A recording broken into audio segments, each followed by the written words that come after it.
Hello, beautiful souls. This is Chrissy Jewell. I'm welcoming Justin to Be You podcast today. Thank you so much, Justin, for joining us. No worries, Chrissy. It's exciting to be here. It's so exciting to have you, especially considering we're a little bit similar in many, many respects. So super excited to hear what you have to share today in relation to parenting, how you grew up, but also in relation specifically today to inspiring teens. So what I would love for you to share initially is a little bit about your story and how you got to this particular point in your life where you're now coaching, you're now training, incredible modalities, going online with that space, but also inspiring teenagers, which I think is such a beautiful vision and mission in today's world. Yeah, so I've got a real soft spot for kids at risk. I was one of those kids that you would have called a child at risk as a young kid. So growing up, up until about the age of about 10, everything was fairly normal in our household. Dad worked, mum stayed at home, and went to a good school. And then things started to shift. My dad was a workaholic, so he worked, he would work minimum 2 jobs at a time. He was a service manager at a car dealership in town. He'd drive taxis on the weekend. And that was kind of how he thought he would support the family and get us ahead. And, he was such a hard worker. And even on the weekends, there was never downtime with Dad. It was always uptime. We're always doing something, cutting firewood or going for a drive or forward driving and camping. There was always something to do. And one day, one of his friends said, "Why don't you have a joint? You need to calm down." And Dad said that was a pivotal time in his life because he, for the first time in his life, felt that he could relax. And unfortunately, though, that feeling, that desire for wanting to relax for someone who, for the best part of 30 odd years had never been able to relax, took on a habit. And that habit led to having to feed the habit, and you go down that rabbit warren, and it's all, nothing good happens. So ended up, Dad was drug dealing, and he was making some pretty potent stuff as well with chemicals and the like, and Mum ended up with what we think was drug-induced schizophrenia. So she ended up in psychosis for a very long period of time, about 8 years of my life. She was in and out of psychosis. And, the first time it happened, there was no information around mental health. There was no idea what was going on. Mum was telling us she was God and she was a Viking and she was, rowing to England and she's going to invade England. And then next minute, me and my brother were Cain and Abel and my dad was Jesus. And we had no idea. I'm going to school telling my friends how cool my mum is. She's God and I'm Jesus. And it was nothing good happened from that at the time, because all your friends are like, no, you're crazy. But so yeah, mental health was a bit taboo back then. So we managed as best we could until Mum ended up, in a hospital, and we started to understand a little bit about what was happening, and went through that for about 8 years. My dad continued his drug habit, and ultimately it took his life about 3.5 years ago, and he died from lots of different health issues. I think when he passed away, it was pretty sad, but it was inevitable in some way that that lifestyle does not lead to good outcomes. So that was my childhood, and being a kid who was on the receiving end of that, was challenging, I guess, at times is the fair thing to say. It gave me a lot of tools and strategies that I'm very, very grateful for. But at the same time, I think that I look back on that and I can see the kids at risk that are going through those things, and I know the outcomes if they don't get their head right early. I know what the outcome's going to be, because not every kid has a success story like mine that comes out of an environment like that. Totally. I so resonate with everything that you have said. Very similar story to my own, and same sort of scenario. I've been able to sort of come out the other side, being definitely one of those kids at risk. But my other siblings, on the other hand, have actually gone the other way. So I hear everything that you're saying and deeply resonate with that. So this is why this topic for me is so, so important. And I'm so happy that we get to talk into this. So what was it for you growing up that I think that separated you from going down and choosing that other lifestyle, do you think? Look, I think a lot of it was actually Mum and Dad. I think that, as much as the lifestyle that they had was not conducive to a normal, and I say normal because, what's normal anyway, but I mean, it wasn't what you would consider a normal childhood.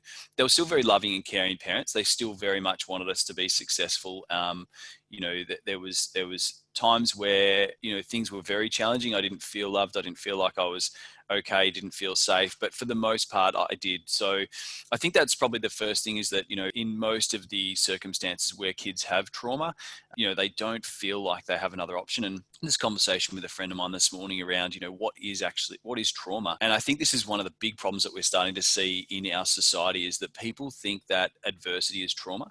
People think that, the kids having to sit, it was a photo of kids sitting in a square box somewhere overseas, where they were sitting in a square box and they were playing in a square box. And, she's going, oh, this is traumatic. And I'm like, no, you're missing the point. Like, these are opportunities for kids to learn. Is it ideal that our kids are having to play separate from each other? I mean, they're not in Australia at the moment, so that's a good thing, but it's not ideal, but it's not trauma. I think the really important part about seeing what happens in children's lives and actually, helping them understand and see it for what it is, that okay, this is a challenge, this is a adversity, let's help you get through that emotionally, is one of the big things that we need to focus on. I think for me, that's what got me through anyway. 100%.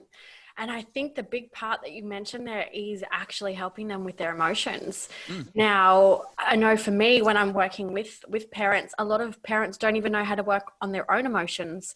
So how do we then have parents help guide their kids to actually get to that place of being able to understand and actually really able to express their emotions in a healthy way? What would your thoughts on that be? Oh, look, great question. I think that, when it comes to emotional management of children, it's the framing that the parent puts around it a lot of the time. Like, I think that, we would, like I said, we're having a conversation with a friend of mine this morning, and it was probably not really a conversation, it's probably more of a debate around whether that's right or wrong. And I said, you have to use these opportunities to help your child actually express how they feel, but not dramatize it, not say, oh my God, this is traumatic, this is terrible, let me help you solve it, but actually kind of coach them through their emotional needs and say, okay, you're feeling sad right now, what's happening, what's going on for you right now, what are you thinking about, what are you worried about? And for me, I say to parents, get inside your kid's head, like get inside the kid's model of the world and see, what is it that they're thinking, what is it that they're feeling, and how have they connected these things? Because little kids' minds connect stuff that is completely left field bizarre with things that are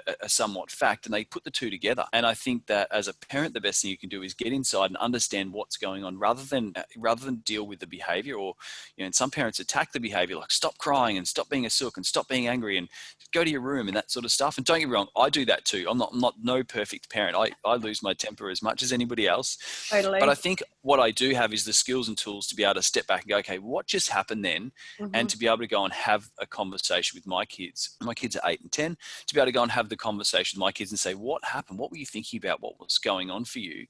But, I think the big thing that you mentioned is that most parents don't know how to manage their emotions. So expecting a kid to model a parent that doesn't know how to model or doesn't know what good emotional management looks like is, again, that's it's the blind leading the blind somewhat. So I think for me, it's if a parent brings a kid into me and says, my kid's playing up, my kid's misbehaving, I'll say, great. And I'll interview the kid first. I'll work with the kid and figure out what's going on. And 90% of the time, I end up working with the parent. 100%. Absolutely. And I think too, with the fact that we've been trained in NLP and understanding perception is projection, and that mirror is displayed to us from our external world, I actually speak heavily into this with parents, saying generally, if they're acting out, what's going on with you? Like, what are you feeling internally? Yeah. Also, and if the parent's reacting to a particular behavior, what's going on inside of them? What is it that triggers the parent? Because some kids, I remember things that happened when I was a kid that my mum would completely overreact to, and my dad would think was hilariously funny. So, that perceptions projection also plays into what you're seeing your kid do that's actually bothering you. Is it really a problem? That's the first question. Is it really a problem? And if it genuinely is a problem and you think, okay, this is something we need to deal with, how am I going to deal with it? And I think the NLP tools are fantastic and they're a great way of dealing with them. And not everyone wants to go down the path of learning those kinds of tools. I think every single teacher and parent should do at least the fundamentals of NLP, that cause and effect, perceptions, projection, understanding, person's model of the world and the presuppositions of NLP. But ultimately, I think that if you can sit down with your kids and you can say, okay, I just yelled at you and I'm really sorry, or I just yelled at you and this is why, and get inside their mind and understand, I think that you can get so much more information from them to be able to help you as a parent navigate their emotional well-being. Absolutely. That is, I think for parents to listen to this, they're going to be like, wow, I've never thought of that. And I know for me, the turning point with my relationship with my son was that point where I actually let him just openly express his emotions, even if it was like screaming and chucking things and doing other things, as long as he was obviously safe. But then coming back to him and saying, okay, what happened? Like, what's going on for you right now? And really allowing him, without the judgment, without the like, oh, you shouldn't be doing that, and sort of reacting back. I noticed that when I actually stopped and didn't buy into his problem or didn't buy into his emotional outburst and actually just held space for him and then was able to open that conversation for him, our relationship drastically changed. Absolutely. And I think, getting inside their model and, when it comes to like adults do this, right? Like when they get emotional, like I always say to people that the emotions up, intelligence down. Like it's like, once that emotional roller coaster starts, nothing good is going to come out of that conversation with a child, with your partner, with your friends, with family. We see it on Facebook all the time, especially right now. It's very topical, around the COVID stuff and what's real and what's not and what's true and what's not and all of that sort of stuff. And people end up in these arguments coming from that, the reptilian brain, that fear and that anger, rather than just stepping back and going, okay, this is how I feel and put it down. I could not tell you how many posts I've written that I've just gone, I'm going to leave that till tomorrow and come back and not written it, like it's, I've because you're in coming my from that mind, emotional place. yeah, which is great. Like I love to get on and do a good rant and actually show people the raw me, but at the same time, it's respecting other people's beliefs as well around this stuff. And I look at it and say, well, is someone going to read this and think this is useful, or are they just going to think that I'm just having a vent? And if it's not useful, it just goes in the bin and I get to have my vent, but no one gets to see it.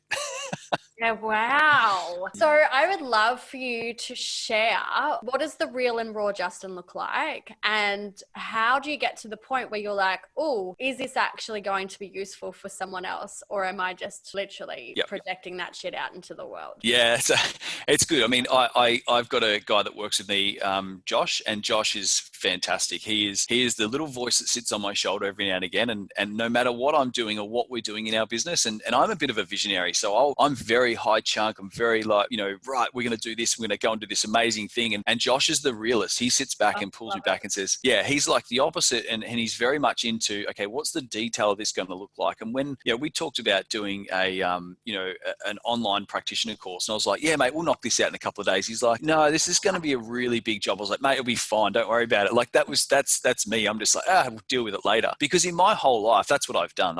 It doesn't matter whether it's a job. If I've been, sacked and without a job, which happened quite a lot when I was young, that was carrying my anger issues into my career. But when I got sacked, for me, it was just like, okay, cool. That's what happened. What are we going to do about it? Because that was what happened in my life. Yeah. So I think when you talk about the raw me, for me, I look at it and I had this conversation with someone this morning, and it was a real epiphany for me. And I said, what's interesting is that people want to, you never win an argument, right? Like, and the reason we don't is when we're in that fear, in that anger, and we're in that reptilian brain, the brain is just firing what is our model of the world. No one's listening to reply. They're listening to respond to you to say, no, you're wrong. This is how I'm right. So for me, what I do is that I go, okay, I've got a theory. I'm going to go and talk to people who have the opposite theory and see if my theory still stacks up. And I think if you can do that, you're going to be in so much of a better place from an educated point of view.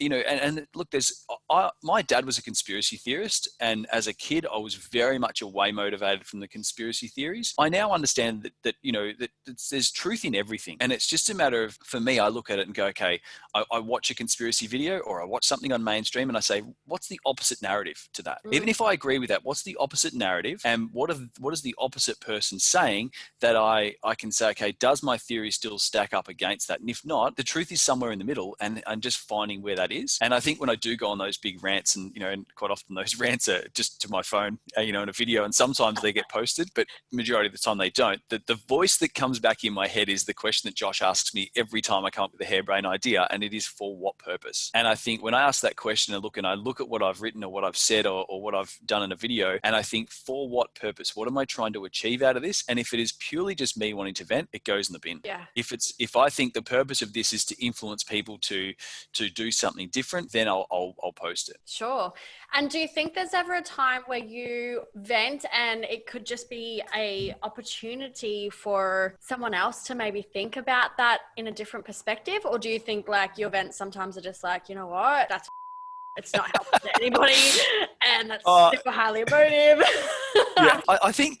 Look, I mean, from a business point of view as well, I think it's very much about somewhat protecting the image that we have in NLP and in coaching. It already has a negative connotation to it, for some people. And unfortunately, we had our meeting with the NLPAA the other day, the Association of Australia, and we're talking about how Wikipedia works is that Wikipedia isn't owned. The page on Wikipedia is owned by somebody, an author, and the one that's in America was written around NLP. It was written by a guy who didn't like NLP, so it's very much written with a negative connotation. So one of the first things that happens is people Google NLP and they go, oh, and the guy mentioned it being a pseudoscience, and he will not edit that page under any circumstances. Many people have tried to reason with him. So I think that we already have this negative connotation. So as far as projecting ourselves as experts in that field, as people who are logical thinkers who can pragmatically think through problems, I think sometimes you've got to look at that, at what you project out there, be it your opinion or not, and say, well, is this useful to the person reading it? Is it useful to the majority of people reading it? Or is this just my opinion that, even if it's founded by facts, if it's going to upset,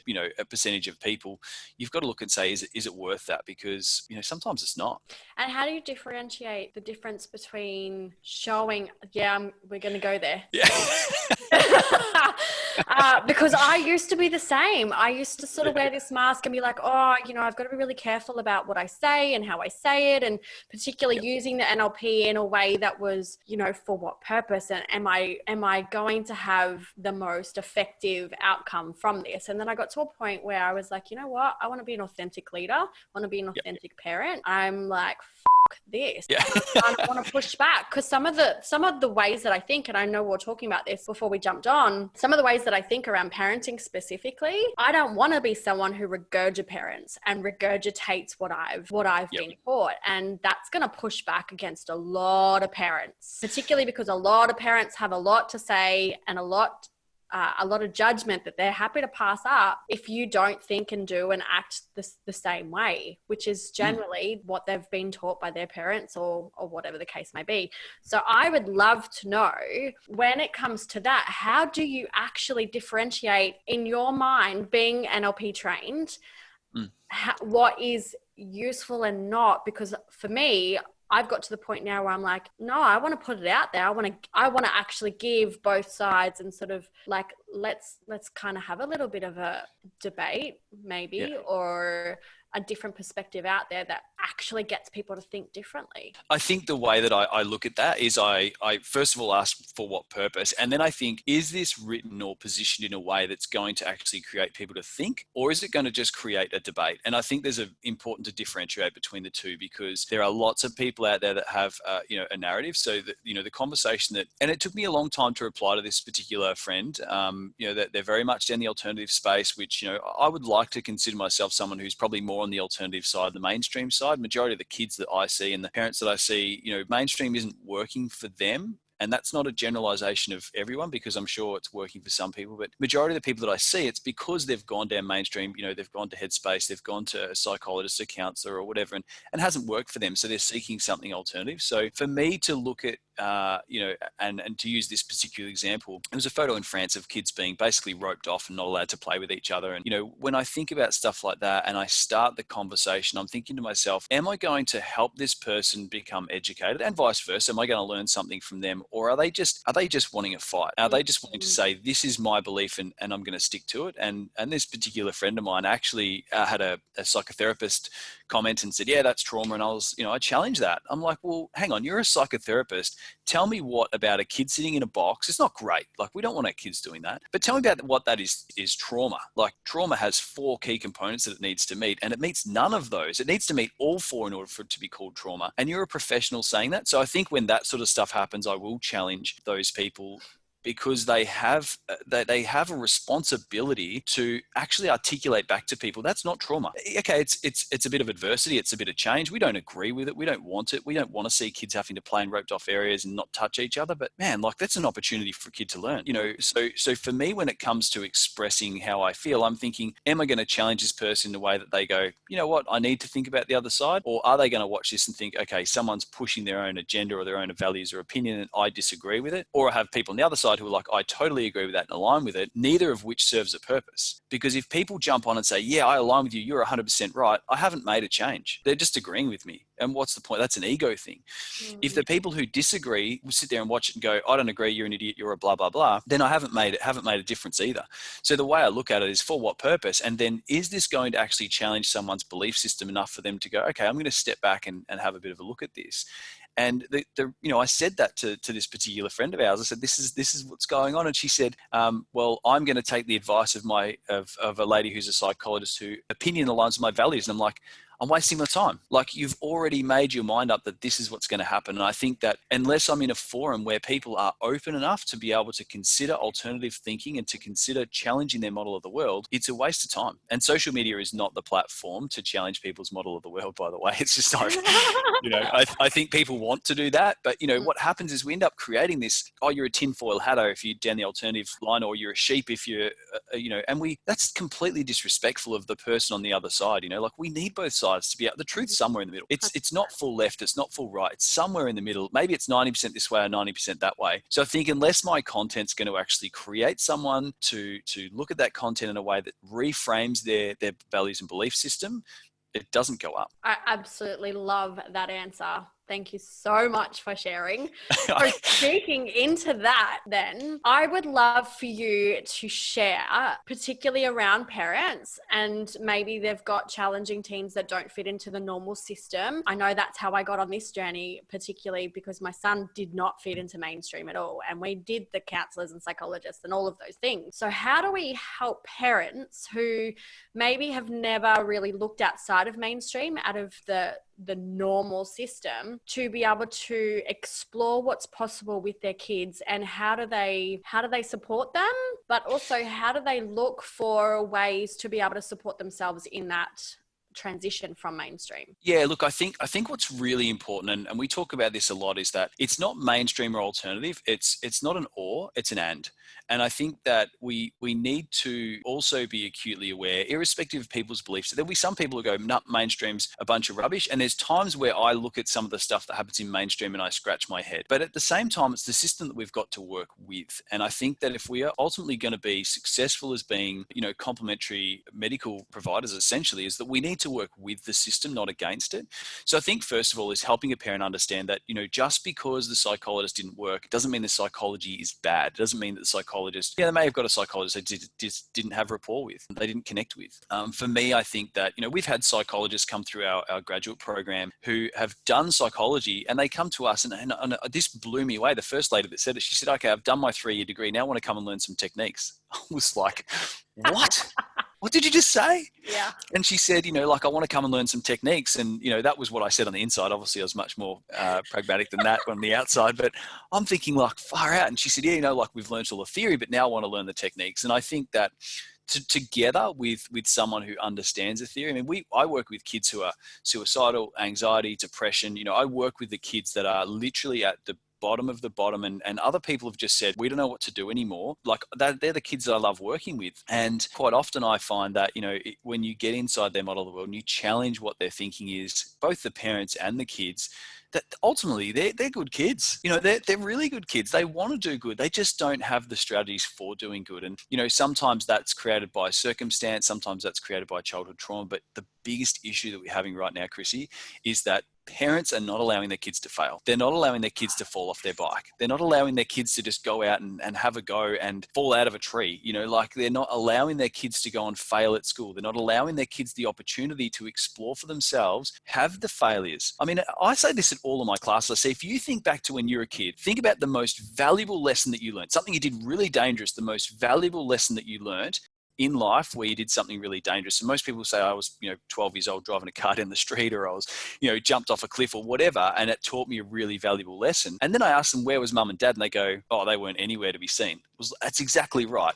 If we don't allow these kids to fail, they don't build resilience. You don't build resilience in kids, they end up in my office suicidal, because they get rejected in mainstream society. They get rejected from a job. They get rejected from a girlfriend or a boyfriend. They get told no for the first time in their life, or somebody says, here's a boundary, you're not going to cross it, or you have to do a job that you don't like doing, or you have to go and clean out the toilets, and that's part of your job. And the person goes, well, I don't want to do that, because their whole life, mum and dad have gone, oh, sweetheart, I'll go and do that for you. I'll rescue you. And I think that sometimes parents just through love and care and compassion and wanting to make sure that our kids have a better life than what we have, we mollycoddle them and we say, I'm going to make sure you don't fail. I mean, my son fell off his bike the other day, and I was videoing him jumping over a jump. He's 8. He's like, Dad, video me. And he jumped over and he stacked the bike. And I'm like, you're right, mate. He's like, yep, just hop back up. And people were messaging me saying, I love that you just were like, are you right? Like, and people, and then I got a message from a friend who's like, I can't believe you kept videoing, like your kid fell off the bike. And I'm like, well, I couldn't not have that for Facebook. I mean, come on. But, I think that it is just allowing kids the opportunity to fail. And, when one of the biggest issues that we've got with our education system is that we've gone from like getting smacked with a cane, right? Which I don't think that's right, but I don't think the opposite's right either. Mm-hmm. I think that when it comes to actually seeing kids be successful, seeing kids have a great upbringing, seeing them become resilient adults, it's very much in those formative years early on, installing boundaries, enforcing those boundaries. And when school says, no, you will turn up and do sport, you kick your kid in the ass and tell them they'll go do sport, because that is what they're being asked to do. Now, you might think you want your kid to be some kind of free-thinking, spiritual person, and that's great. I think that we need to have an element of that too. But when they go out into the workforce and they're working at McDonald's and their boss says, okay, you've got to clean out the deep fryer, or you've got to, do the chips, and they don't want to do it, and they go, oh, I don't want to do it. And, and they start getting their shits, and then they end up getting sacked or whatever. And then they end up in my office because they go home and mum and dad goes and talks to their boss and says, I can't believe you sacked my kid. It's like, get the fuck out of their life. Let the kid actually fail. Let them do these things and get out of their way, because when they're 25, 30 or 40, if you can't, like, who would go into their 30 or 40-year-olds? I mean, imagine now, Chrissy, right? Like our parents coming in and talking to our boss about something. Like, it's just ludicrous. Our parents would kick our ass. Well, that's what. Like, yes, they were probably a little bit too extreme to the other way, but 100% what you're saying, we are literally wrapping our kids in cotton wool. We're not giving them any strategies on how to make decisions, on how to actually create resilience within themselves, how to actually handle and have problem-solving abilities, because we're literally doing everything for them. And then we're wondering why rest and hating each other, and like, it's ridiculous. And on top of that, I think the kids, like I said, it's all about what you install when they're younger. So if the school says, right, we're going to do this, or we're implementing this, and this is really topical at the moment with COVID, is that people say, well, this is the school's position and that's what the parents have to do. And then to have parents come in and tell teachers, no, we don't want that to happen with our kid, like, get out of the school's way. Like, I don't agree with the education system. I don't think the education system that we have is anywhere near as good as what it could be or should be for our kids' future generations, but it's the system we've got. And if you're going to be in that system, you need your kids to understand that they have to play by the rules, even when you don't like the rules sometimes and they don't like the rules. When I was a kid, if I got in trouble from my teacher, my dad was going to kick my ass. Now, when kids get in trouble from their teacher, the parent goes and kicks the teacher's ass. Like, it is so backward. So I think that we need to allow our kids to fail. We need to give them situations and reframe them around the stuff that's happening right now. The one I was telling you about before, where the box was drawn on the ground, like, rather than sit there and go, oh my God, the poor kids have to play alone and they're not allowed to go outside of the box, and what's that going to do to their mental health? Like, say to them, right, kids, we're going to play a game. Who wants to play a game? We're going to play a game where everyone has to stay in the box. Like, reframe it so that kids feel that psychological safety, irrespective of what's happening. And if they do have adversity, show them what the benefit of that adversity is, rather than sit back and say, oh, poor you, that's terrible. My daughter come home Christmas last year, and she said, I don't want to go back to school anymore. I said, well, what do you mean? She said, well, I want to go back to my old school, because they'd changed schools the year before. And she said, everyone's bullying me. And I said, oh, sweetheart, what's going on?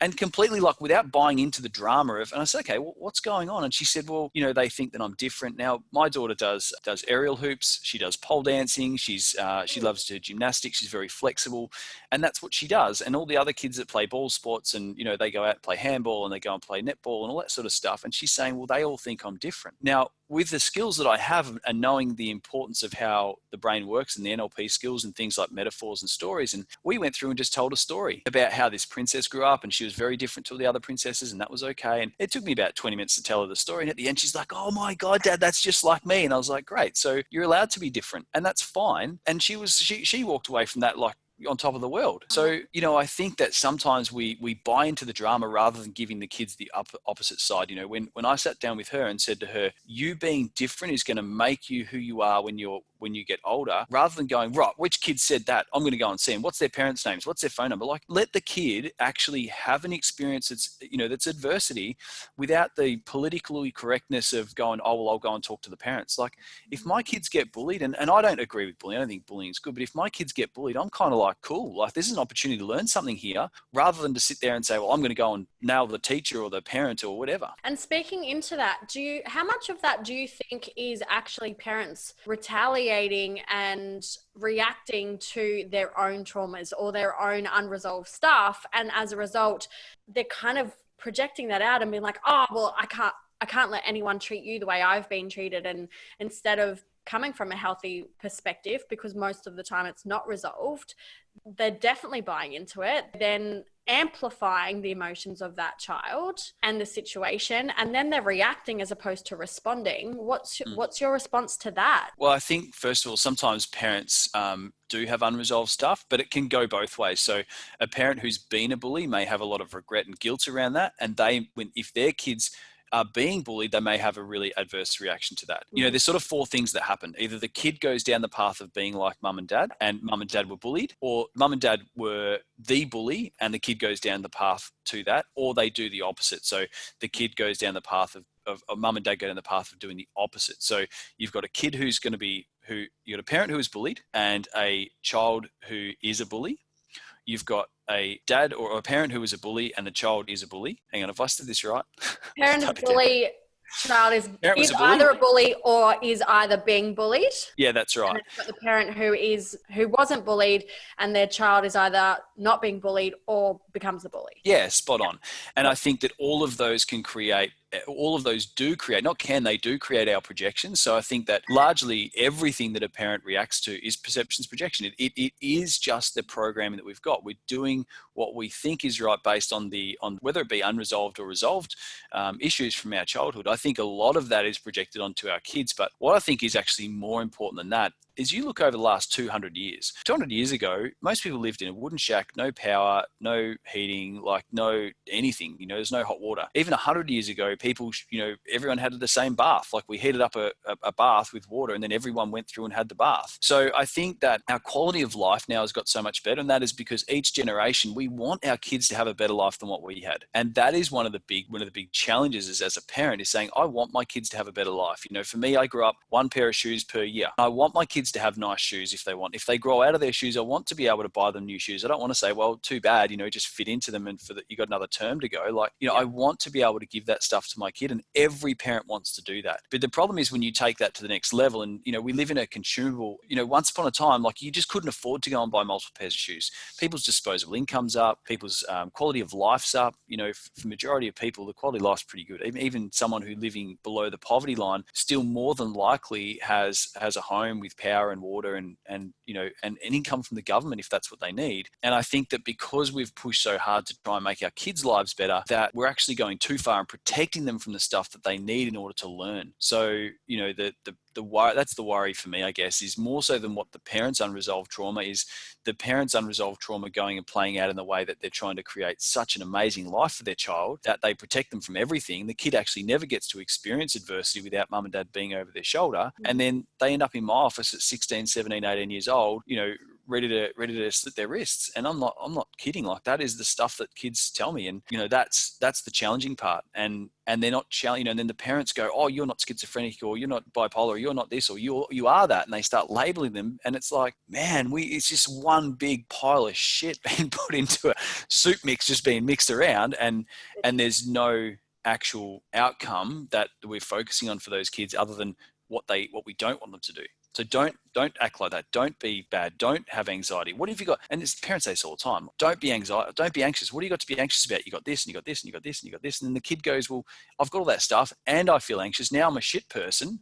Yeah. And they end up in my office. Yeah.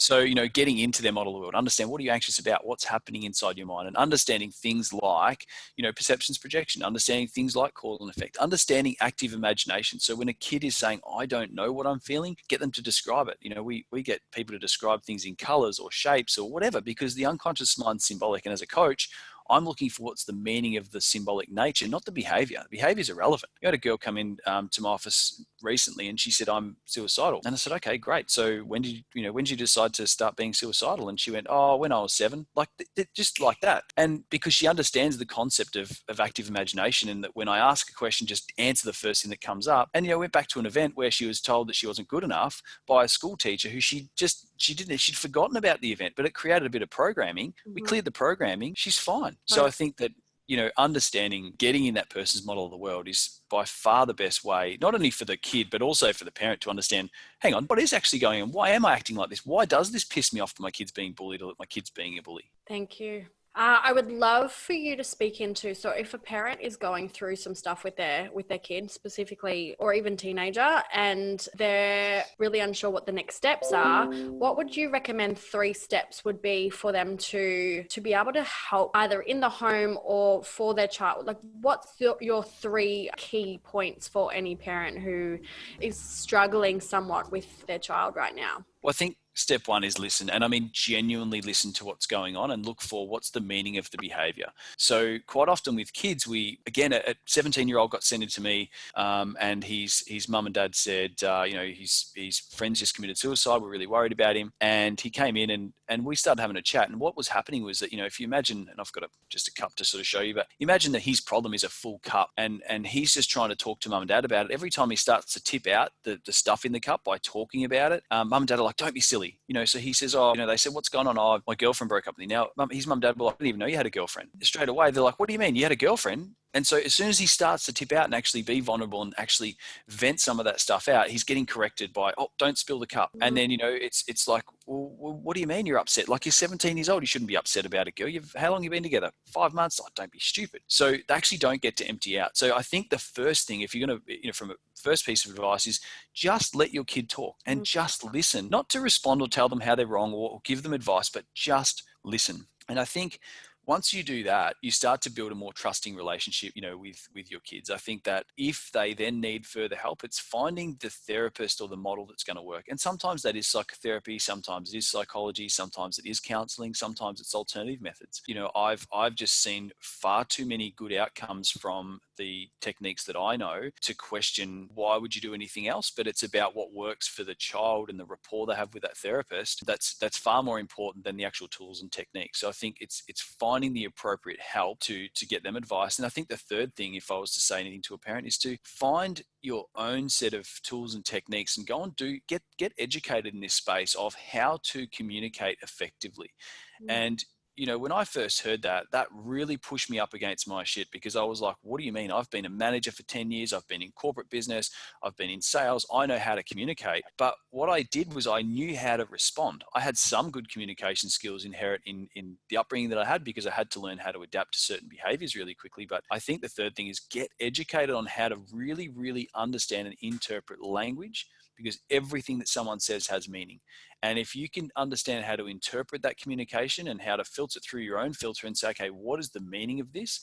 And then understand what's actually going on in your kids' lives and for yourself. If you want to learn how to communicate, first of all, learn how to communicate with yourself, your internal representations. When you have a thought pop into your mind, get curious about it and say, hang on, what's that about? What's the purpose of that? Because everything that our brain does has purpose.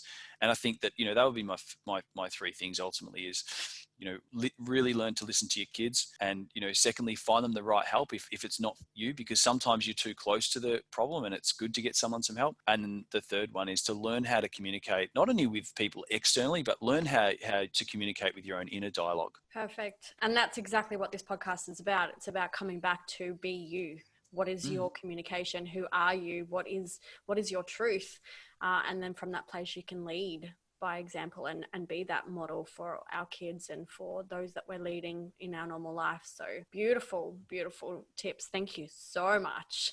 So wrapping this up, I would love for you to share one piece of advice that has drastically changed your life. One piece of advice. I think for me, the thing that's changed my life the most was NLP. I wouldn't say it's one piece of advice necessarily. I think the piece of advice I got was to go and learn NLP. I was a very, very angry person, and I'd got sacked from 5 jobs out of 7 that I'd had in my first 7 jobs. I got sacked from 5 of those, and 2 I left before I got sacked because of my anger outbursts.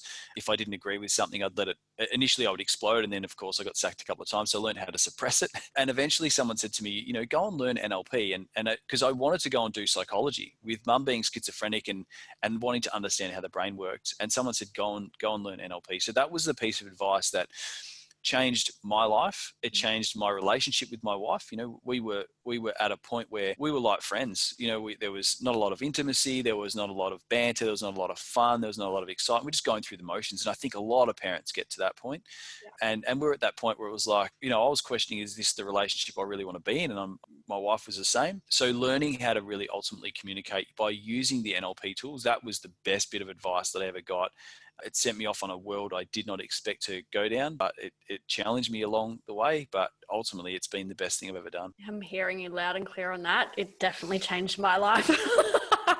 Now I'm like, I don't even recognize the person that I was prior to NLP, and it definitely takes you down a rabbit hole. But it's life-changing, 100%. And it definitely changes the way we look at the world, the way we look at other people, our relationships, like everything drastically changes. So hearing you loud and clear on that. So this has been amazing. Thank you so much. I would love for you to share how people can connect in with you, connect in with your message, with your vision, and just be able to follow and connect in with whatever feels right for them. Yeah, absolutely. So our handle right across all our media is Inspired Results Coaching Academy. So you can find us on Instagram, on LinkedIn, and Facebook. And that's probably the best way to connect with us. We've got obviously our website, inspiredresults.com.au. There's a heap of resources on there for everything from parents, kids, metaphors. I think metaphors are really good for using with kids rather than, it's a bit more covert than just telling them what you want them to know. And also there's a bunch of resources on our website. So there's some trainings on there. There's some personality profiling and different things like that to help people. Epic. So I'll make sure we drop that in the link. And do you have a specific for our listeners that you would like to share and promote right now? Yeah, so we've got our NLP online training. I think it's, for me, to go and take 7 days out of my life initially really was challenging. So we've created an NLP online. It gives you all the fundamental skills and tools of NLP without having to go and spend 7 days in a classroom. And it's really good for people that don't necessarily want to go and become a coach or use it in their life on a professional basis, but just want to learn the fundamentals of NLP. So we'll pop a link in for you. It will be inspiredresults.com.au/BU. Beautiful. Thank you so much. This has been amazing. And I think parents will be able to take so much away from this in how they can show up better in their parenting and to be able to support their kids. Not that there's any right or wrong. What they're doing is certainly not wrong by any means, but it's just when we know more, we can do more. So thank you so much for sharing. No worries at all. It's been great. It's been epic. It's been so great to have you on board and have this conversation. I guess push the edges a little bit too. That's certainly what we do as NLP practitioners and trainers, and it's awesome to be able to have that conversation and share that with you. So thank you so much for coming on, and look forward to seeing what's next with this online program that you're launching. Thanks very much. You're welcome.